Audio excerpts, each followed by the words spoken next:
La Bible en un an, la 94e journée, le livre de Deutéronome, chapitre 25, verset 11, au chapitre 27, verset 26, le livre des psaumes, chapitre 76, verset 1 à 13, le livre des proverbes, chapitre 11, verset 31, l'épître aux Hébreux, chapitre 11, verset 1 à 19.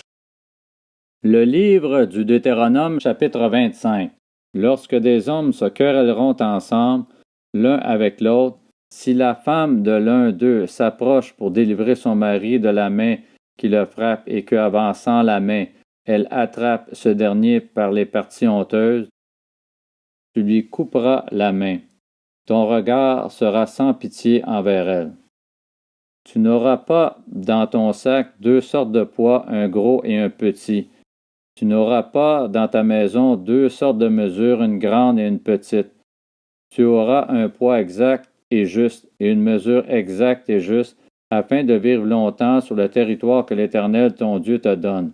En effet, celui qui agit de cette manière, qui commet une injustice, est en horreur à l'Éternel ton Dieu. Souviens-toi de ce que t'a fait Amalek sur le chemin de votre sortie d'Égypte, la façon dont il est venu à ta rencontre sur ton parcours et sans aucune crainte de Dieu, est tombé par derrière sur toi, sur tous ceux qui se traînaient les derniers, pendant que tu étais toi-même fatigué et épuisé. Lorsque l'Éternel ton Dieu t'aura délivré de tous les ennemis qui t'entourent et t'accordera du repos dans le pays qu'il te donne en héritage et en propriété, tu effaceras le souvenir d'Amalek de dessous le ciel. Ne l'oublie pas. Le livre du Deutéronome, chapitre 26. Lorsque tu seras entré dans le pays que l'Éternel ton Dieu te donne en héritage, lorsque tu le posséderas et y seras installé, tu prendras les premiers de tous les produits que tu retireras du sol dans le pays que l'Éternel ton Dieu te donne. Tu les mettras dans une corbeille et tu iras à l'endroit que l'Éternel ton Dieu choisira pour y faire résider son nom. Tu te présenteras au prêtre alors en fonction et tu lui diras: Je déclare aujourd'hui à l'Éternel ton Dieu que je suis entré dans le pays que l'Éternel a juré à nos ancêtres de nous donner. Le prêtre prendra la corbeille de ta main et la déposera devant l'autel de l'Éternel ton Dieu. Prendras encore la parole et tu diras devant l'Éternel ton Dieu: Mon ancêtre était un Araméen nomade. Il est descendu en Égypte avec peu de personnes et y a habité. Là, il est devenu une nation grande, puissante et nombreuse. Les Égyptiens nous ont maltraités et opprimés, et ils nous ont soumis à un dur esclavage. Nous avons crié à l'Éternel, le Dieu de nos ancêtres. L'Éternel a entendu notre voix et a vu l'oppression que nous subissions, notre peine et notre misère. Alors l'Éternel nous a fait sortir d'Égypte avec puissance et force, avec des actes terrifiants, avec des signes et des miracles. Il nous a conduits ici et il nous a donné ce pays. C'est un pays où coule le lait et le miel. Maintenant, voici que j'apporte les premiers produits du sol que tu m'as donnés, Éternel. Tu les déposeras devant l'Éternel ton Dieu, et tu adoreras l'Éternel ton Dieu. Puis tu te réjouiras avec le Lévite et l'étranger en séjour chez toi, pour tous les biens que l'Éternel ton Dieu t'a donnés à toi et à ta famille.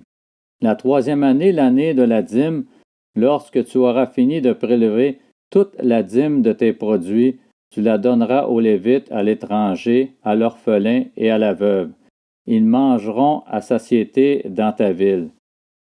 Tu diras devant l'Éternel ton Dieu: J'ai enlevé de ma maison ce qui est consacré, et je l'ai donné aux Lévites, à l'étranger, à l'orphelin et à la veuve, conformément à tous les ordres que tu m'as prescrits. Je n'ai transgressé ni oublié aucun de tes commandements. Je n'ai rien mangé de tout cela quand j'étais en deuil. Je n'en ai rien fait disparaître pour un usage impur, et je n'en ai rien donné à l'occasion d'un décès. J'ai obéi à l'Éternel mon Dieu, j'ai agi conformément à tout ce que tu m'as ordonné. Regarde depuis ta demeure sainte, depuis le ciel, et bénis ton peuple Israël et le territoire que tu nous as donné, comme tu l'avais juré à nos ancêtres, ce pays où coule le lait et le miel. Aujourd'hui, l'Éternel, ton Dieu, t'ordonne de mettre en pratique ses prescriptions et ses règles. Tu les respecteras et les mettras en pratique de tout ton cœur et de toute ton âme. Aujourd'hui, tu as fait promettre à l'Éternel qu'il sera ton Dieu, pourvu que tu marches dans ses voies, que tu respectes ses prescriptions, ses commandements et ses règles, et que tu lui obéisses. Et aujourd'hui, l'Éternel t'a fait promettre que tu seras un peuple qui lui appartiendra, comme il te l'a dit, et que tu respecteras tous ses commandements, afin qu'il te donne la supériorité en gloire, en réputation et en honneur sur toutes les nations qu'il a créées, et afin que tu sois un peuple saint pour l'Éternel ton Dieu, comme il te l'a dit. Le livre du Deutéronome, chapitre 27. Moïse et les anciens d'Israël donnèrent cet ordre au peuple. Respectez tous les commandements que je vous prescris aujourd'hui. Une fois passé le Jourdain pour entrer dans le pays que l'Éternel ton Dieu te donne, tu dresseras de grandes pierres que tu enduiras de chaux. Tu y écriras toutes les paroles de cette loi lorsque tu auras passé le Jourdain pour entrer dans le pays que l'Éternel ton Dieu te donne, un pays où coule le lait et le miel, comme te l'a dit l'Éternel, le Dieu de tes ancêtres. Lorsque vous aurez passé le Jourdain, vous dresserez les pierres à propos desquelles je vous donne aujourd'hui des ordres sur le mont Ébal, et tu les enduiras de chaux. Là, tu construiras un autel à l'Éternel ton Dieu. Ce sera un autel en pierre que tu ne travailleras pas avec le fer. C'est avec des pierres brutes que tu construiras l'autel de l'Éternel ton Dieu. Tu y offriras des holocaustes à l'Éternel ton Dieu. Tu offriras aussi des sacrifices de communion, et tu mangeras et te réjouiras là devant l'Éternel ton Dieu. Tu écriras sur ces pierres toutes les paroles de cette loi, en les gravant bien nettement. Moïse et les prêtres, les Lévites, dirent à l'ensemble d'Israël, Israël, sois attentif et écoute. Aujourd'hui, tu es devenu le peuple de l'Éternel ton Dieu. Tu obéiras à l'Éternel ton Dieu, et tu mettras en pratique ses commandements et ses prescriptions que je te donne aujourd'hui. Le même jour, Moïse donna cet ordre au peuple. Lorsque vous aurez passé le Jourdain, Siméon, Lévi, Juda, Issachar, Joseph et Benjamin se tiendront sur le mont Garizim pour bénir le peuple, tandis que Ruben, Gad, Azer, Zabulon, Dan et Nephtali se tiendront sur le mont Ébal pour prononcer la malédiction. Les Lévites prendront la parole et diront d'une voix haute à tout Israël. Maudit soit l'homme qui fait une sculpture sacrée ou une idole en métal fondu, horreur aux yeux de l'Éternel, œuvre des mains d'un artisan et qui la place dans un endroit secret. Et tout le peuple répondra Amen. Maudit soit celui qui méprise son père et sa mère, et tout le peuple dira Amen. Maudit soit celui qui déplace les bornes de son prochain, et tout le peuple dira Amen. Maudit soit celui qui fait égarer un aveugle dans le chemin, et tout le peuple dira Amen. Maudit soit celui qui porte atteinte aux droits de l'étranger, de l'orphelin et de la veuve, et tout le peuple dira Amen. Maudit soit celui qui couche avec la femme de son père, car il soulève la couverture de son père, et tout le peuple dira Amen. Maudit soit celui qui couche avec une bête, quelle qu'elle soit, et tout le peuple dira Amen. Maudit soit celui qui couche avec sa sœur, la fille de son père ou de sa mère, et tout le peuple dira Amen. Maudit soit celui qui couche avec sa belle-mère, et tout le peuple dira Amen. Maudit soit celui qui frappe son prochain en secret, et tout le peuple dira Amen. Maudit soit celui qui accepte un pot de vin pour verser le sang d'un innocent, et tout le peuple dira Amen. Maudit soit celui qui ne ratifie pas les paroles de cette loi pour les mettre en pratique, et tout le peuple dira Amen. Le livre des Psaumes, chapitre 76. Au chef de chœur avec instrument à cordes. Psaume, chant d'Asaph. Dieu s'est fait connaître en Juda, son nom est grand en Israël. Sa tente est à Salem et sa demeure à Sion. C'est là qu'il a brisé les flèches, le bouclier, l'épée et les armes de guerre. Tu es plus majestueux, plus puissant que les montagnes riches en proie. Ils ont été dépouillés, ces héros pleins de courage. Ils se sont endormis de leur dernier sommeil.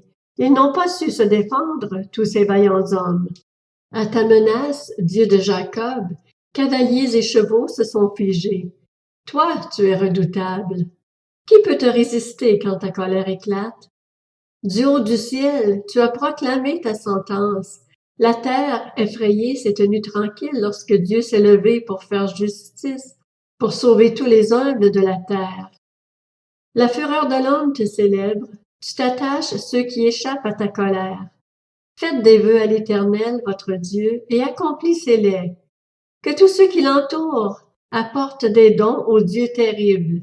Il abat l'orgueil des princes, il est redoutable pour les rois de la terre. Le livre des Proverbes, chapitre 11. Si le juste est rétribué sur la terre, d'autant plus le méchant et le pécheur. L'Épître aux Hébreux, chapitre 11. Or, la foi, c'est la ferme assurance des choses qu'on espère, la démonstration de celles qu'on ne voit pas. C'est à cause d'elle que les anciens ont reçu un témoignage favorable. Par la foi, nous comprenons que l'univers a été formé par la parole de Dieu, de sorte que le monde visible n'a pas été fait à partir de choses visibles. C'est par la foi qu'Abel a offert à Dieu un sacrifice plus grand que celui de Caïn. C'est grâce à elle qu'il a été déclaré juste, car Dieu approuvait ses offrandes, et c'est par elle qu'il parle encore bien qu'étant mort. C'est à cause de sa foi qu'Enoch a été enlevé pour échapper à la mort, et on ne l'a plus retrouvé, parce que Dieu l'avait enlevé. Avant d'être enlevé, il avait en effet reçu le témoignage qu'il était agréable à Dieu. Or, sans la foi, il est impossible d'être agréable à Dieu, car il faut que celui qui s'approche de lui croit que Dieu existe et qu'il récompense ceux qui le cherchent. C'est par la foi que Noé, averti des événements que l'on ne voyait pas encore et rempli d'une crainte respectueuse, a construit une arche pour sauver sa famille. C'est par elle qu'il a condamné le monde et est devenu héritier de la justice qui s'obtient par la foi. C'est par la foi qu'Abraham a obéi lorsque Dieu l'a appelé et qu'il est parti pour le pays qu'il devait recevoir en héritage. Il est parti sans savoir où il allait. C'est par la foi qu'il est venu s'installer dans le pays promis comme dans un pays étranger. Il y a habité sous des tentes, ainsi qu'Isaac et Jacob, les co-héritiers de la même promesse, car il attendait la cité qui a de solides fondations, celle dont Dieu est l'architecte et le constructeur. C'est aussi par la foi que Sarah elle-même a été rendue capable d'avoir une descendance. Malgré son âge avancé, elle a donné naissance à un enfant parce qu'elle a cru à la fidélité de celui qui avait fait la promesse.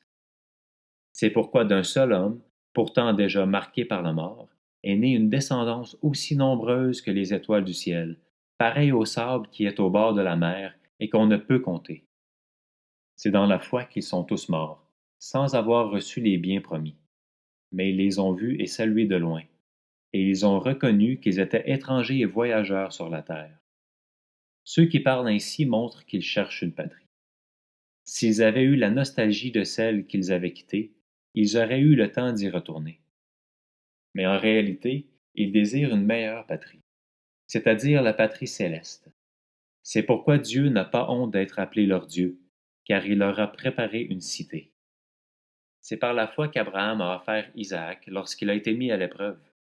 Oui, il a offert son fils unique en sacrifice, bien qu'il ait reçu les promesses, et que Dieu lui ait dit, « C'est par Isaac qu'une descendance te sera assurée. » Il pensait que Dieu était capable même de le ressusciter des morts.